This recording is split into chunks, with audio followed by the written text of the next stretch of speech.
ഇടുക്കി ജില്ലയിലെ തമിഴ് തോട്ടം തൊഴിലാളി ഗ്രാമങ്ങളിലും കേരളാതിർത്തിയിലെ തമിഴ്നാട്ടിലും അരങ്ങുണർത്തി പൊങ്കലാഘോഷങ്ങൾക്ക് തുടക്കമായി. ഇനിയുള്ള 4 ദിവസം മലയോരത്തിന്റെ അതിർത്തി ഗ്രാമങ്ങളിലും ആഘോഷത്തിന്റേതാണ്. ഇന്നു മുതൽ 4 ദിവസം ആഘോഷങ്ങൾ അരങ്ങുണർത്തും. ഇന്നാണ് ഭോഗി പൊങ്കൽ. ഭോഗി പൊങ്കൽ, തൈപ്പൊങ്കൽ, മാട്ടുപൊങ്കൽ, കാണും പൊങ്കൽ എന്നിവയാണ് പൊങ്കലിനോടനുബന്ധിച്ചുള്ള പ്രധാന ആഘോഷ ദിവസങ്ങൾ. തമിഴ് ഗ്രാമമായ ഗജനാപ്പാറ, ഉടുമ്പൻചോല, പാറത്തോട്, പൂപ്പാറ തുടങ്ങിയിടങ്ങളിൽ അതിഗംഭീരമായാണ് പൊങ്കൽ ആഘോഷിക്കുന്നത്.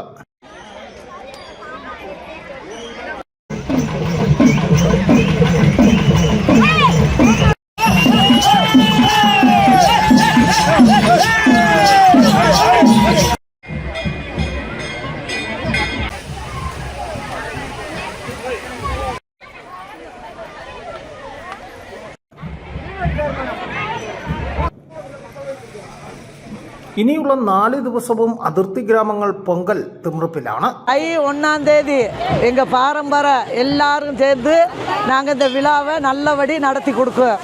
இந்த விழாவுக்கு வார சத்திமார்களுக்கு பிள்ளைகளுக்கு எல்லாத்துக்கும் நல்லபடி நடத்தி கொடுக்குவோம். இந்த தை 1ங்கிறது எங்களுடைய திருவிழா, தமிழர் திருநாள். நாங்கள் ஹைரேஞ்ச் மேഖலை இடுக்கி மாவட்டத்தில் தொழிலாளிகள் வந்து நாங்கள் தைப்பொங்கல் எங்கள் குடும்ப விழாவை நடத்துவோம். பாரம்பரியமானது மாடுபிடி, அதே போல் எங்கள் கலாச்சாரத்தை, தமிழ் பண்பாட்டையும் சொல்லுவோம். எங்களுடைய குடும்பங்களில் பொங்கல் வைத்து எல்லாருக்கும் கொடுத்து ஜாதி மத இனம் இல்லாமல் எல்லாரோடையும் சேர்ந்து பொங்கல் வைத்து தை 1ஆம் தேதி நாங்கள் கொண்டாடுகிறோம். ഉടുമ്പൻചോലയിൽ 100 കണക്കിന് ആളുകൾ പങ്കെടുത്ത പൊങ്കൽ ഘോഷയാത്രയും നടന്നു.